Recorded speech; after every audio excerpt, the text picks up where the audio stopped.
Yes, fight fans, body and mind sports, welcome.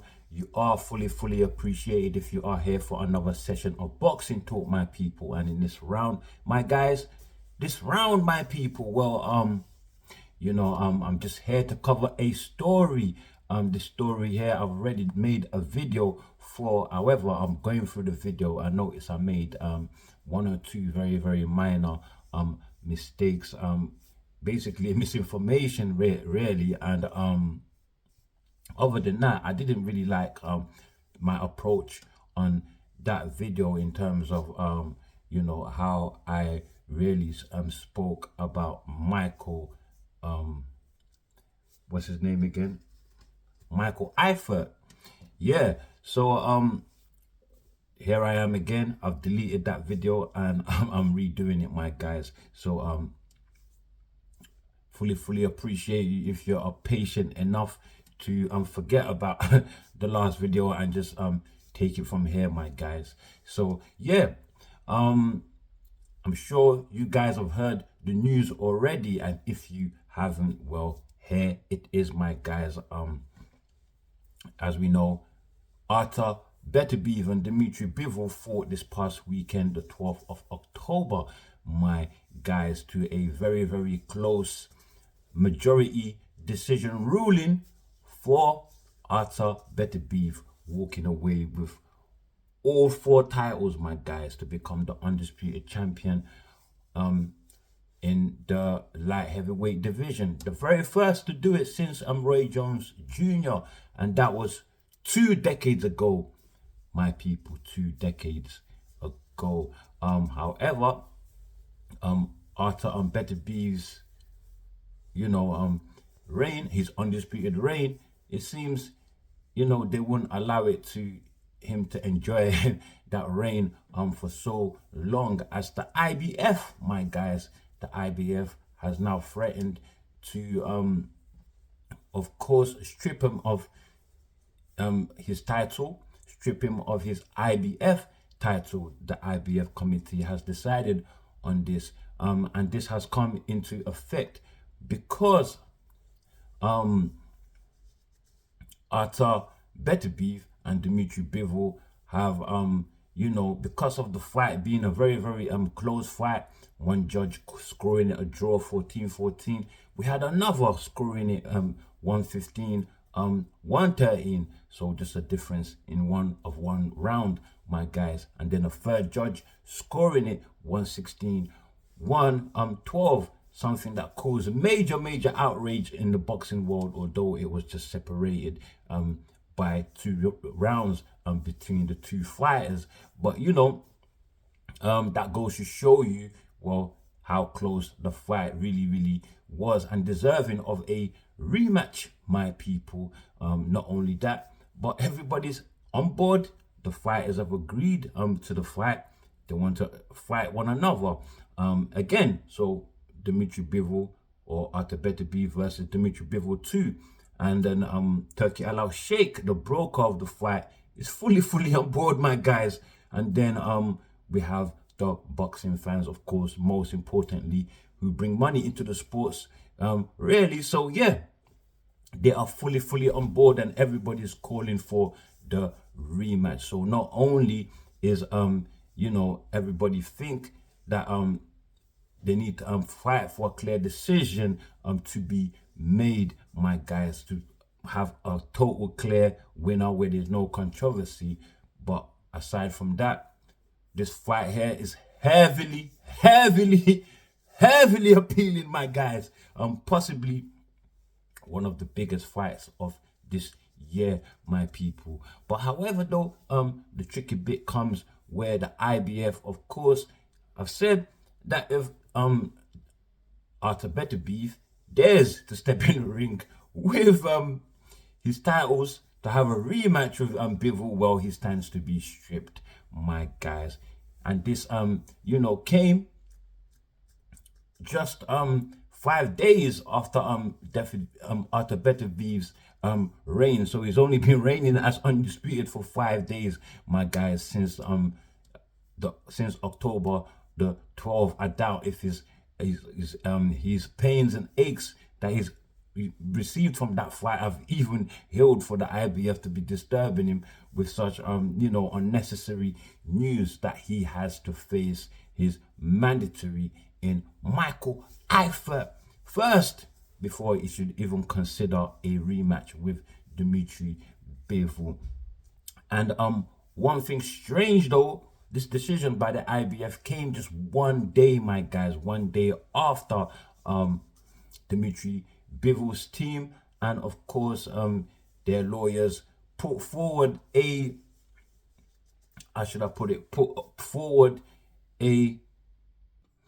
put forward an appeal to the sanctioning bodies. All four sanctioning bodies they put forward an appeal to them to order an immediate rematch between Atur Beterbiev and Dimitri Bivol, as Bivol's team fully expressed.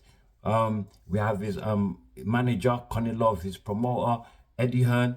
Well, they both were very outwardly in their expression to let the world know that they feel that their man was cheated, my guys. Not only that, but Eddie Hearn and Konilov, I believe, were both in agreement that the third judge that actually scored the fight 116-112 was so egregious that he deserved not working again as a judge, my people. So that to me is like you're calling for a sacking to take away the bread from a man's livelihood. But was that really worth a sacking? I mean, 116-112 in boxing, it counts out to be 4 rounds different, even though in reality, it's only 2 rounds that you've given to the winner. It's only 2 rounds difference, really, when you check it. But aside from that, from them thinking that scorecard was very egregious, well, we also have Konilov, who went on to speak of the sanctioning bodies as if this, and the judges, as if this match was rigged, of course.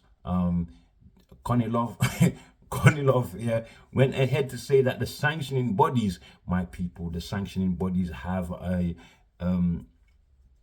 they have representatives, officials who are rather just too buddy with the promotional heads in the game, and even pointed out that in the Dimitri Bivol Atur Beterbiev fight, that even before the winner was announced, that one of the officials was tapping the shoulders of one of the top ranked guys. Of course, Atur Beterbiev is signed to Top Rank, my people. So one of the officials was tapping the shoulders of one of the top rank guys, as like in celebration, of course, as if to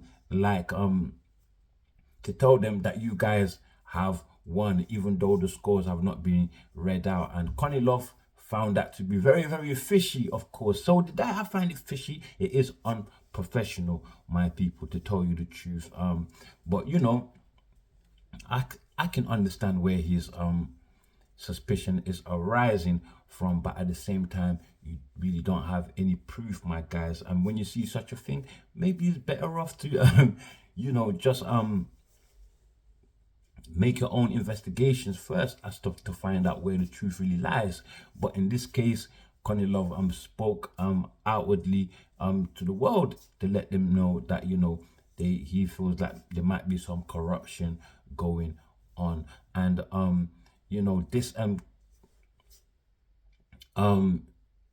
this order by the IBF for Beterbiev to fight is mandatory in Michael Eifert. Well, that just came after, like I said, Bivol's team and his lawyers went ahead to put forward a appeal to have a rematch between Atur Beterbiev and Dimitri Bivol, my people. And so, I would have said that possibly they're pissed off the sanctioning bodies, but and maybe them ordering Michael Eifert was possibly just a power move to let them know that, look here, do you know what? We are the bosses. Undisputed is something that that is made by us. It's something that is called by us. But in this case, I really can't say that, because there's only one sanctioning body that is taking a stance in the situation. Even though we have the WBA, the WBC, and the WBO, who have more credible and more challenging mandatories than Michael Eifert, that could of course be more well deserving to a title shot with Atur Beterbiev, my guys, a title shot for Undisputed, because that's what it would be if Beterbiev chooses to face Michael Eifert. But there are other more challenging opponents in which their respective sanctioning bodies which they represent have not ordered a mandatory fight. In their case, we have David Benavidez, WBC, we have David Morrell, WBA, we have Joshua Buatsi, WBO, and none of these sanctioning bodies which they represent have ordered their mandatories. So why has the IBF gone ahead to order theirs? Even though Michael Eifert, when you look at him, he seems like a prospect, my guys. He's 26 years old, has was it how many wins on his record? I believe 13 or 15 wins on his record. Maybe 15. Yeah, 15 wins on his record. 5 of them coming via KO, my people. And also holds the one loss there. A loss that he had very, very early in his very short career, my guys. He's 26 years old, my people, and he gained this mandatory status for the IBF title after defeating Jean Pascal in 2023, March 2023, I believe, my people. But guess what, my guys? That is the only credible name that he has defeated. But even so, Jean Pascal already passed his prime at 40 years old when he took that loss from Michael Eifert, my guys, my people. And check this out, my guys. Jean Pascal was the only 12 round scheduled fight that has ever been on Michael Eifert's record. So like I said, my guys, this guy's a prospect. Before that, he's been fighting 10 rounders, 6 rounders, 8 rounders, you name it. So he's been facing journeymen, my guys. This is someone that's just been going through journeymen, people that help prospects, people that help fighters that don't have much experience to gain the experience that they need going forward, to accumulate the skills that they need going forward and climbing up.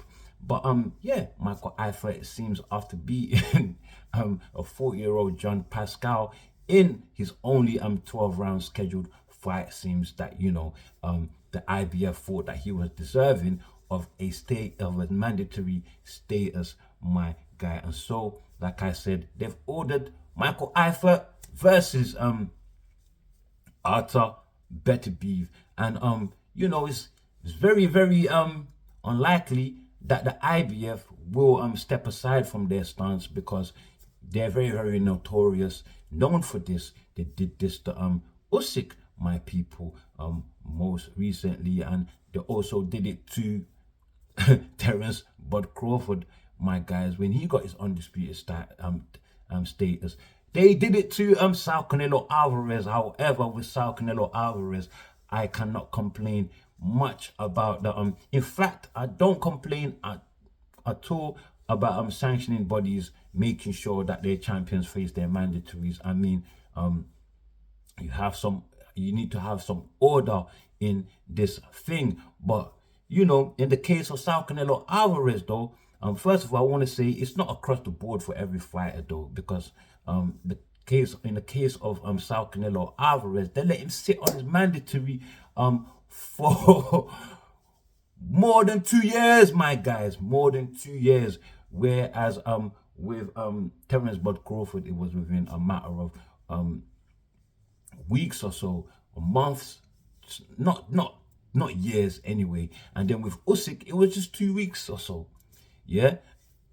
And then with Beterbiev now, it's like the IBF, I believe, may have broken the record in just 5 days, my guy. They gave him just 5 days before they announced this news. So I don't know whether it's a case of the IBF trying to get a little bit of double bubble. They possibly feel that you know, they could possibly get something, you know, from a fight. Even if it's not that big a meal, get something from a fight just before the undisputed bout, my guys. But you know, Arthur Michael Eifert, looking at his record, he stands no chance at all with Artur Beterbiev. Artur Beterbiev will run through him, I believe. No more than 4 rounds, my guys. I don't give this guy any more than 4 rounds with Artur Beterbiev.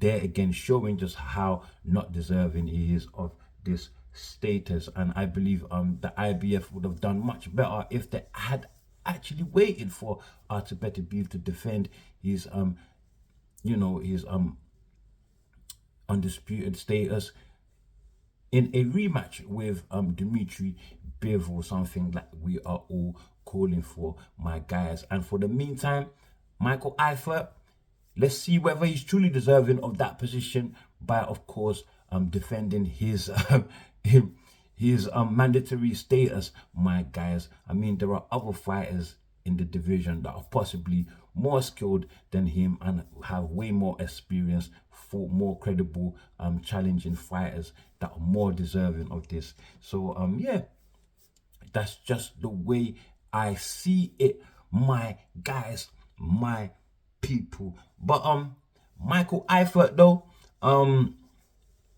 he's still young as well. He's 26 years old, so I'm sure I'm just waiting a couple of months. I mean, if Artur Beterbiev and Bivol fight, I believe it's going to be sometime in February. Am I correct?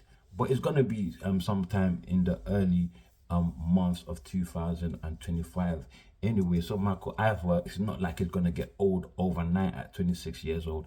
Make the young man wait. I mean, there's more important things at hand. And I believe that, you know, the sanctioning bodies, they should have a rule, whereas especially in very crucial fights as undisputed, fighters wait sometimes their whole life to reach that position. That if a decision is not very clear, especially when it's clouded by controversy, that they should order an immediate rematch and of course make any mandatory you know, fighters wait for that rematch to take place before deciding to order their mandatory fights, my guys. So yeah, that's what I truly believe, and that's what is fair in the situation, just to make the rules make just a bit more logical sense to us in a sport that is of course ruled by men, to tell you the truth. But with that said, that's all I've got for you on this session, my guys. You can catch me next time right here, my people, on Body and Mind Sports, my people. And so like always, before you leave, before you get the hell out, please do share, give me a thumbs up and like this, you know what I mean, and subscribe, definitely subscribe, and drop your comments below. And as always, my people, stay blessed, stay super blessed.